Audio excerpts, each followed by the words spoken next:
Hey, welcome. I think there's a point that you stop asking, why do I feel anxious and start asking, what the hell is actually happening inside of my mind? That was a real turning point for me. For years, I thought I'd had a thinking problem. I thought I needed better thoughts, more discipline, control, motivation. But meanwhile, my mind sounded like a military interrogation room. Constant pressure, constant evaluation, correction. It was like a drill sergeant in my own head. Everything was performance based. Everything was measured productivity, confidence, social interactions, work, my body, my future, and every part got dragged under this brutal spotlight. And the weird thing is, I thought it was maturity. I thought that's how responsible adults operated, right? You push yourself, you pressure yourself, you stay hard on yourself, you never relax too much, you never become weak, you never slip, that whole thing. And I genuinely thought the tension was helping me, and for a while it kind of does. And that's what makes this whole thing so dangerous. The mind learns to attack you in its own voice. After enough years, self-judgment stops sounding like judgment and it just sounds like you.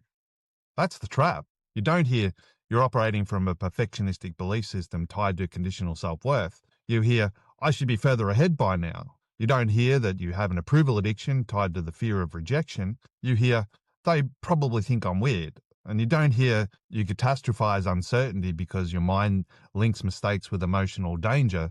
You hear, I can't screw this up. The thoughts feel normal because they've been repeated for years. But underneath those thoughts are deeper systems, beliefs, rules, assumptions about yourself and the world. And that's the real machinery. Most people spend their whole life arguing with the surface thoughts and without ever seeing the deeper belief structure generating them. It's like trying to stop the waves without understanding the tide. Thoughts are surface and beliefs are the engine. This took me years to understand. Thoughts are usually surface layer. The deeper mechanism is the belief underneath them.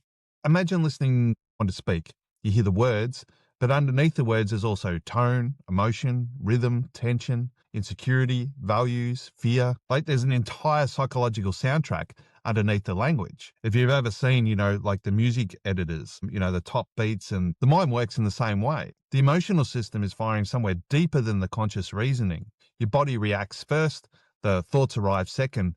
A thought like, they didn't reply to my message might actually be sitting on top of, I'm easy to abandon. A thought like, I need to do better might be sitting on top of, my worth depends on performance. A thought like, they looked annoyed might be sitting on top of, if people disapprove of me, I'm unsafe. That's why people can't just logic their way out of these reactions in the moment. The emotional system is firing from somewhere much deeper than the conscious reasoning. Your body reacts first, thoughts arrive second.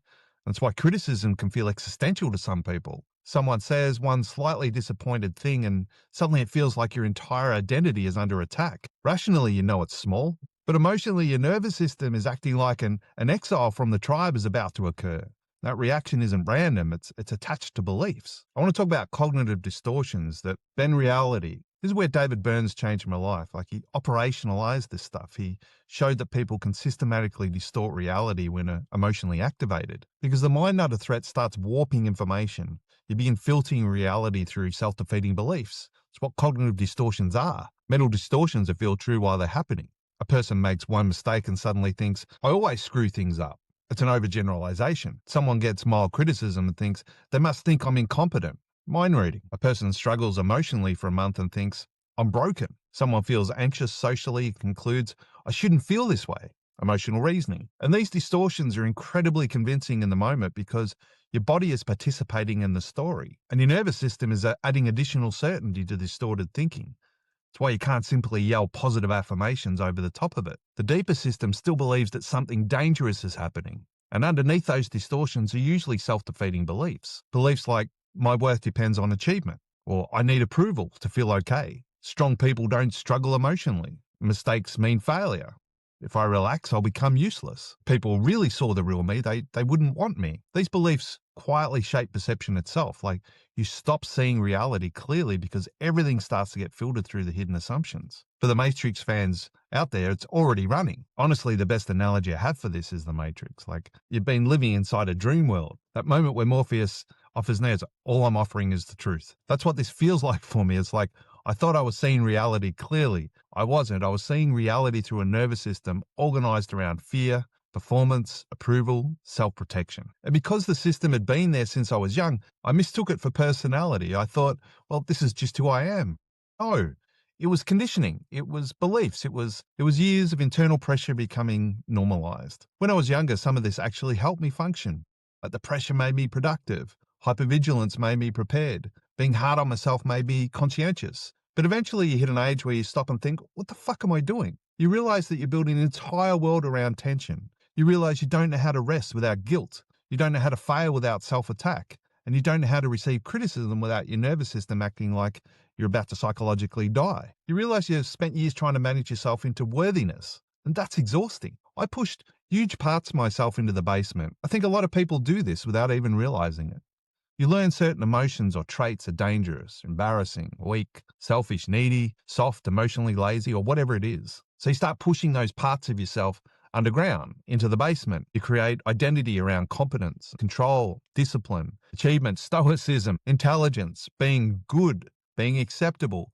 Meanwhile, the rejected parts don't disappear, they wait. They eventually start showing up sideways. Anxiety, burnout, resentment, depression, emotional numbness, addictions, people pleasing, perfectionism, constant comparison, feeling empty after achievements. The mind spends an enormous amount of energy trying to maintain the identity structure. And underneath it is usually fear. Fear that if the real you appeared fully, love, approval, respect, or belonging would just disappear too. The double standard here is insane, like once you see it. And the one thing that really woke me up was noticing that double standard. I would never speak to another person this way, the way that I spoke to myself. Ever. If a friend made a mistake, I wouldn't say, you're pathetic. If they struggled emotionally, I wouldn't say, Jesus Christ, get yourself together. If they were exhausted, I wouldn't say, you're piss weak. If they were exhausted, I wouldn't say, you're weak. But internally, that language felt completely acceptable, normal even. And here's the really strange part. Like, some people almost become attached to the harshness. They want a bit of aggression in them, a bit of sharpness, a bit of nastiness, a bit of the edge of strength. I tried wearing that identity for years. It never fit properly. It wasn't naturally me. So instead, I kept importing this drill sergeant energy into my own head, trying to become the kind of person that I thought I needed to be. Meanwhile, I was just suffering. I didn't fully realize what it was. I just thought it was adulthood. I thought it was ambition. I thought it was discipline. It took me a really long time to realize that I confused internal violence with responsibility. The biggest shift wasn't learning to love myself. Honestly, I think people hear that phrase and just immediately recoil because it just sounds vague and performative. I think the real shift was operational. I started seeing the mechanism, like I started catching the exact moment my mind turned I made a mistake into I am a mistake. That changes everything. Once you can see the distortion happening in real time, you stop merging with it automatically. You start realizing thoughts are not facts, feelings are not verdicts, and your nervous system is not objective reality. And I think underneath a lot of self-judgment is simply a frightened system just trying to protect you using methods that became destructive over time. That awareness changes the relationship completely. You can still grow, still improve, still take responsibility, pursue meaningful goals. You just stop treating yourself like an enemy in the process. And honestly, that itself just removes an unbelievable amount of unnecessary suffering from a human life. And that's what I want from you. All the best. Chris out.